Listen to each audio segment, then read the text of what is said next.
Well, thank you very much, Bjorn. I first of all want to thank GoEd for the invitation to be here and the wonderful hospitality, and particularly for laying on such a wonderful conference for all of us to indulge in.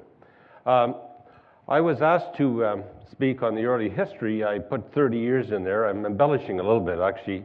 My first paper in omega-3 space, as you call it, was about 42 years ago or so. In putting this presentation together, I realized it would take about 2 hours to give, but it looked like a very robust, alert class this morning, and I'll try and do it, and hopefully can do it in 20 minutes, and I can only accomplish that if I get up off my fatty acid and get moving here. So, let's begin. Of course, you are well aware of the 4 omega-3 fatty acid structures. Collectively, they represent about 1.5 grams per day, 1,500 milligrams per day in a typical North American diet, 90% of which is consumed as alpha-linolenic acid. Down here in the US and in Canada, we consume almost no DPA omega-3, although it's a rising star in this space. DPA is found in about 5% of seal oil, and but ever since I was young, when Brigitte Bardot, for those of you who are old enough to remember her, came to the ice floes of Canada, then Paul McCartney and his now ex-wife, and more recently Pam Anderson, you're not seeing a whole lot of DPA omega-3 in the US. In fact, the Marine Mammal Act, as I understand, forbids any seal oil coming from the Canada into the US across the border. So much of the oil from the 400,000 seals or so that are harvested each year is sold in supplements in part in Oriental countries. So we focused on EPA and DHA. I want to talk a little bit about the history, what got me interested in omega-3 and some of the people who inspired me along the way. And then I'll finish with some of our recent activities in a paper that just was published a week or two ago in the Journal of American Medical Association. Of course, the public can consume omega-3 in any one of these 3 different ways. Eating fish 2 or 3 times a week, as is often recommended, or the American Heart, as you know, for people with heart disease, recommends 7 times a week. 99% of certainly all North Americans refuse to eat fish 7 times a week, and very few, the average consumption only about 1 fish serving every 10 days. And so a good portion of the population actually don't consume fish even over a 7-day period. When I do the circuit, lecture circuit, and ask people, why don't you eat more fish? They tell me, well, it tastes fishy. It's a hassle to cook. It smells up the kitchen. We saw that celebrity on Larry King Live saying, watch out for the mercury in fish. And of course, some parents are concerned about the bones getting stuck in little Johnny or Jill's throats. Not a problem for Japanese parents and guardians, but seems to be an often heard comment in North America. And so the supplement industry, as you know better than I, has certainly taken off. And we have the functional foods which you can produce. In Canada, for example, the omega-3 eggs, which were originally developed at the University of Guelph, have about 15% of the egg market in Ontario and Quebec, and this is by feeding the birds. Another alternative, of course, is to add the ingredient to the food product during processing. This is the first paper I was involved in. I want to mention Dr. Arnis Cooks. This was my supervisor who introduced me to lipids, taught me the methodology, and I'm forever grateful to him for helping launch my career. And we published our first paper on the phospholipids in egg yolk, and you can see that there's quite a bit of DHA. And in fact, your standard egg that you buy on the shelves of America has about 25 milligrams of DHA, and has as much as is added to some of the functional foods, actually, but the egg industry haven't yet picked up on that in their marketing campaigns. And here's the various phospholipids and lipids that Dr. Cooks and his group taught me how to separate and analyze. We're getting into the phospholipids, which are in the membrane, and you can see there are a whole category of these. And we learned the technologies back in those days, how to separate them all out. And you say, why would you do that? Well, we know omega-3, the long chain, go into phospholipids. And one of the questions is, what are the types of phospholipids in which EPA and DHA enter into? And are there certain phospholipids which accumulate omega-3 at much higher levels? Because that can give us some, perhaps, understanding on the mechanism of action. So that's some of the basic research that we were involved in the early days. So here are some of the people that inspired me at the University of Guelph. Dr. Stanley Slinger was the chairman. He hired me, and he was a fish nutritionist at that time and switched from poultry to fish. And he actually was the first to coin the term HUFA to differentiate the long-chain omega-3 from the short-chain omega-3. So we have our SATs, our MUFAs, our PUFAs, and Dr. Slinger coined the term HUFA, which you hear often used today. Dr. Brian Walker, I'll speak about him momentarily, and Dr. Harold Draper, who at that time was doing research on the Inuit diet and also on the Eskimos about the same time as Dr. Dierberg, and he commented to me a number of times that maybe you should look at these omega-3s, which we're finding in abundance in the diet of some of the Alaskan Eskimos, and I followed his advice, and thankful to him for introducing me to that. Okay, this is a really classical paper, and I was in the department. Maxwell Lapti, a graduate student from Ghana, was doing these maze tests with rats. If they turned left on the route, the pathway, they got fed. If they went right, they didn't get fed. And that's how they differentiate between correct and incorrect guesses by these animals. And in multi-generational studies, one group on soybean oil, another group on safflower oil, and you can see, of course, the higher level of DHA in the soybean oil group from the conversion of linolenic to DHA, and percent correct responses was significantly higher in those animals on soybean oil, which had a few percentage of omega-3 as linolenic acid, as compared to the safflower oil, which was rich in omega-6, but devoid of omega-3. And actually, this is the classical paper, which led to subsequent confirmation in other labs around the world, and also led to Canada being the first country for the influence of some of the researchers in Canada in establishing omega-3 as an essential fatty acid for all, which was followed 12 years later by the U.S. Food and Nutrition Board. So linolenic, of course, based on Dr. Walker's and other work, can, of course, be converted to DHA, as you know. The average conversion efficiency in humans, of course, is not real high. It's only about 3.5% on average. Women appear to convert better than males, but of course the conversion is still quite low. Now, one of the experiments we did a number of years later was we received David Kyle from Martech back in the early 90s. We were able to obtain from him quite a large amount of algyl DHA devoid of EPA. And we were able to do a controlled study back in that year, about 1994, giving a DHA free of EPA to humans and look at the blood levels. Now, I'm not giving you the blood levels of DHA. This is the DHA supplemented group. These are the controls. I'm showing you the EPA in the blood. And interestingly, of course, the DHA went up, but the EPA levels went up considerably after 21 or 42 days of providing. And this attests to the fact that DHA can be converted backwards in that pathway I just showed you by retroconversion to EPA with an efficiency of about 10% based on our 3 or 4 studies on this topic in humans.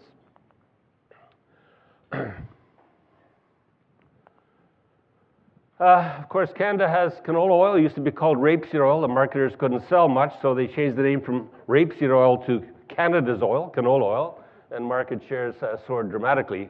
They also genetically bred out erucic acid, which caused heart lesions, a long-chain monounsaturated fatty acid. So obviously, linolenic acid, omega-3, 10% of canola oil.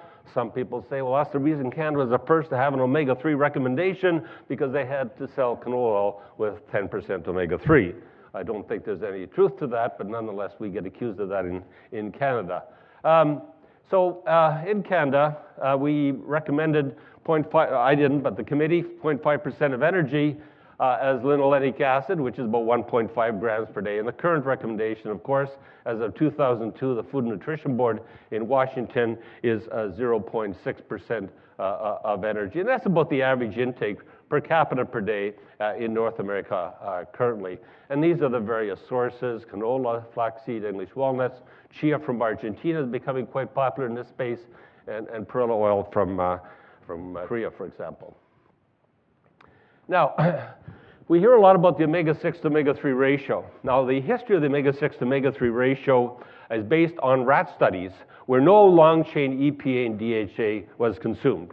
And with Bruce McDonald, by the way, I just received an email from Bruce's wife. Unfortunately, he just passed away a few days ago out in Winnipeg. But we had extremely controlled experiments where people would come in and provide the diets. There's no EPA and DHA in their diets.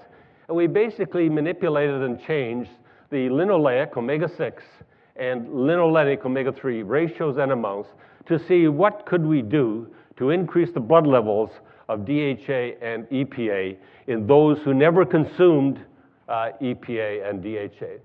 And you can see the average ratio, by the way, of N6 to N3 in America today is about 8 to 1. When we dropped the ratio down and went very high in the linolenic intake, in the blood, we still found no rise whatsoever in significant rise in EPA and certainly no change in DHA. However, when we dropped the ratio from 7 to 1 to 3 to 1 and kept the linolenic intake the same, you can see we did finally see a significant mass rise in EPA in the blood, but again, no change in DHA. And finally, maintain this low omega-6 to omega-3 ratio and greatly increasing the linolenic acid intake gave us no further rise in the blood levels of EPA and no change whatsoever in DHA.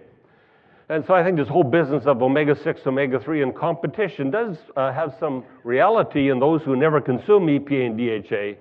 I like to look upon competition coming in the front door, but if you come in the back door with EPA and DHA, you bypass the need for conversion and don't have to worry at all about this particular phenomenon here. We have a lot of flax in Canada like they do in the Dakotas. 22% by weight of flax seed is linolenic acid omega-3. And we have conducted a number of studies feeding to humans very high levels of flaxseed, and you can see you get a rise in blood levels of EPA through conversion and DPA omega-3, but no change in DHA. So over multi-week studies, if you biopsy the literature, there's essentially no rise in blood levels of DHA, except for one study in the literature by Dr. Gaffarnissa and Indumani from India, published in Nutrition Research in vegan Indians, where they did find some rise in DHA.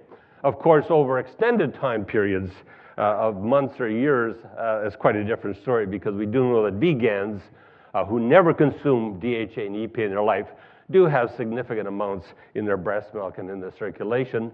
But Dr. Sanders showed many years ago that the vegans don't have the same high levels of DHA, say, in breast milk as do the omnivores. I mentioned the omega-3 eggs. They have 300, you feed flaxseed at 10% of the diet, and you can get 300 milligrams of linolenic per egg and about 80 milligrams. The laying hen is the exception to the rule. Almost all species have very poor conversion of linolenic to DHA. And the one exception, I call the Wayne Gretzky in hockey terms of conversion, is the laying hen. You put 10% flaxseed in that diet, you get 300 milligrams of linolenic, and for no extra charge, that laying hen will convert about 20% to DHA and give you 80 milligrams of DHA per egg. And so that is a significant amount, considering that the average intake today per capita of DHA in North America is 80 milligrams per day.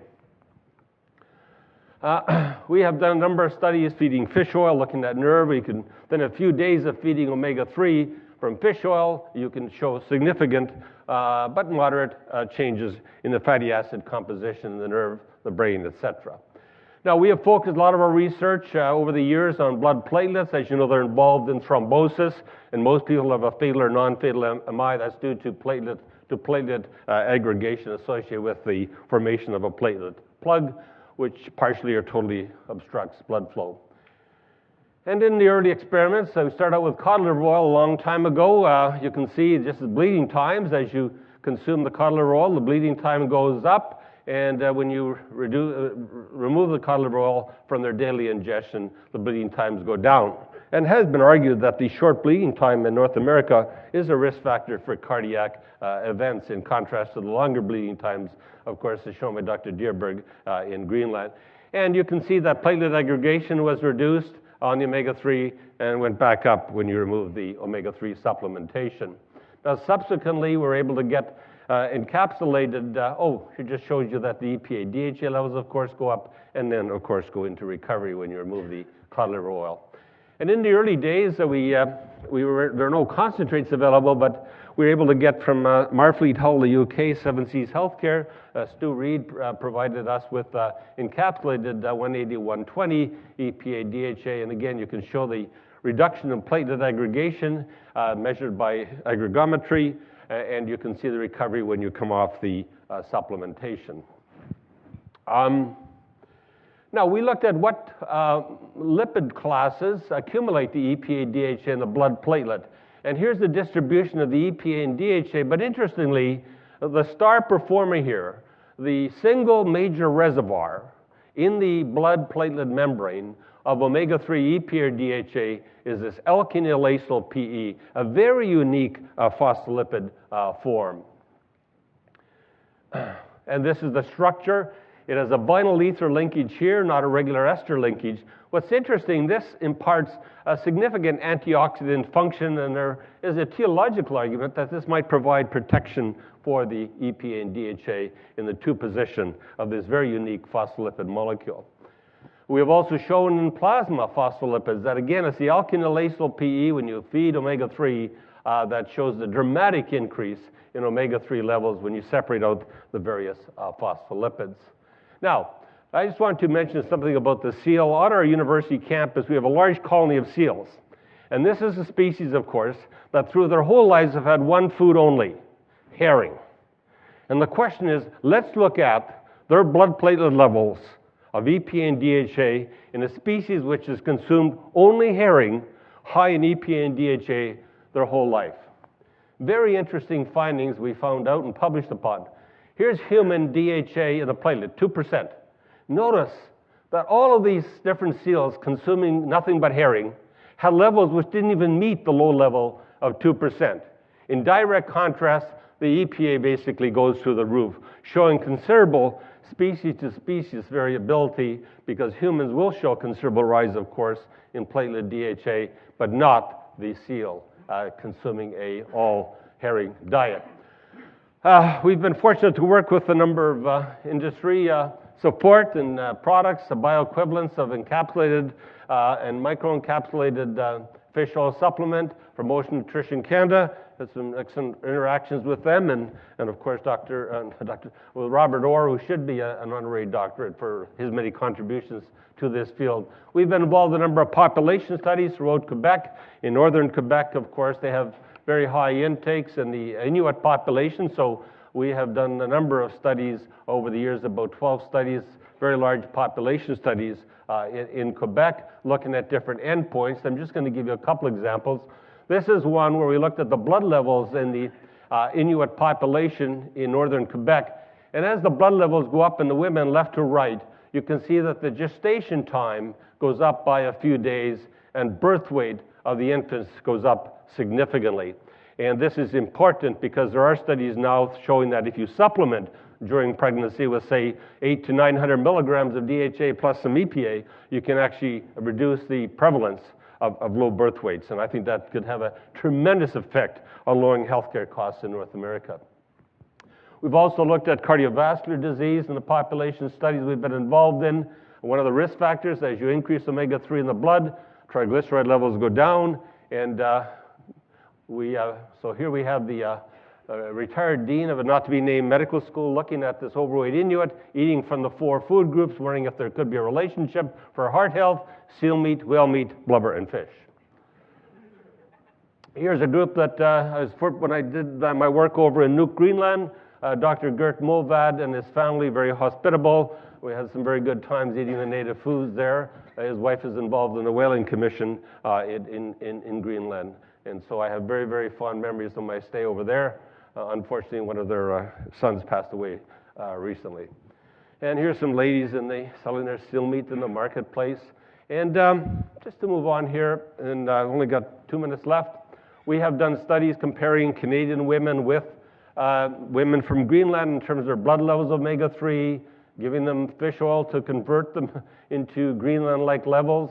We also received heart tissue from autopsy in sudden accidental deaths in Greenland, and compared to European levels, and you can see the EPA, DPA, and DHA levels much higher in the Greenland hearts.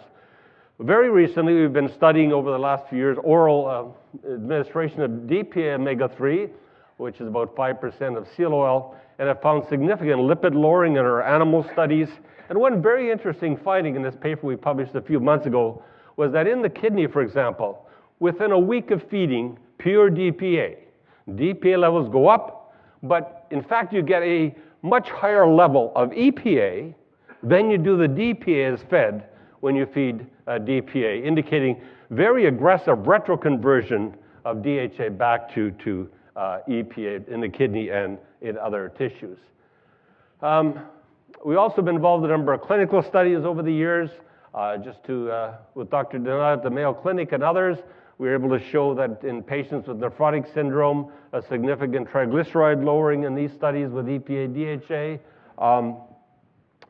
We also, on our website, dhaomega3.org, which I do for educational reasons, I don't receive personal remuneration, but taking the Harris reviews, you can say 1, 2, 3, 4 grams of EPA DHA, you can expect an 8, 16, 24, and about a 35% drop in fasting triglyceride levels, as good as some of the patented drugs which are used for triglyceride lowering today.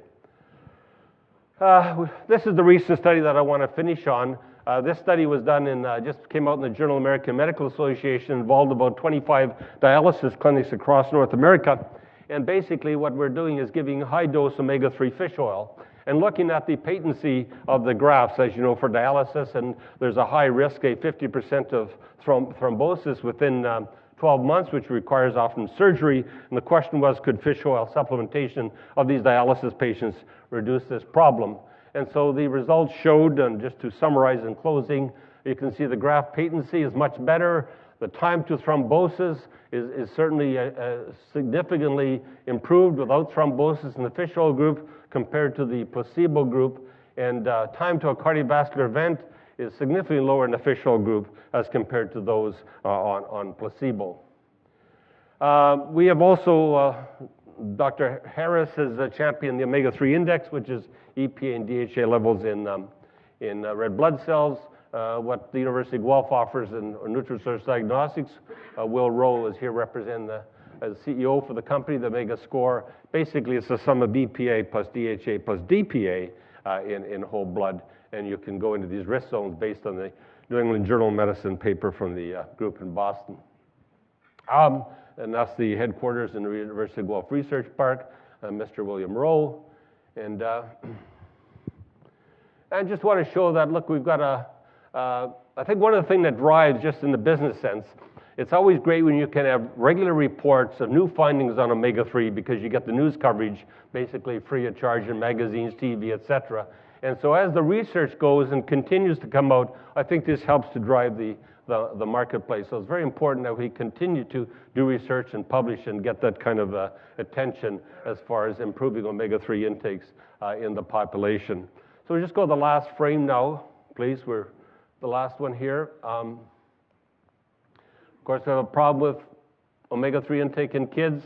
Almost all kids are not meeting the target intake set by the European Union. And what I do in my spare time, in addition, is provide information on this website, dhaomega3.org. And we want to thank EPACS, Ocean Nutrition Canada, and Burnbury Farms for supporting the cost to go to the website. If anybody else is interested, they can contact me at the email address here. Thank you for your attention.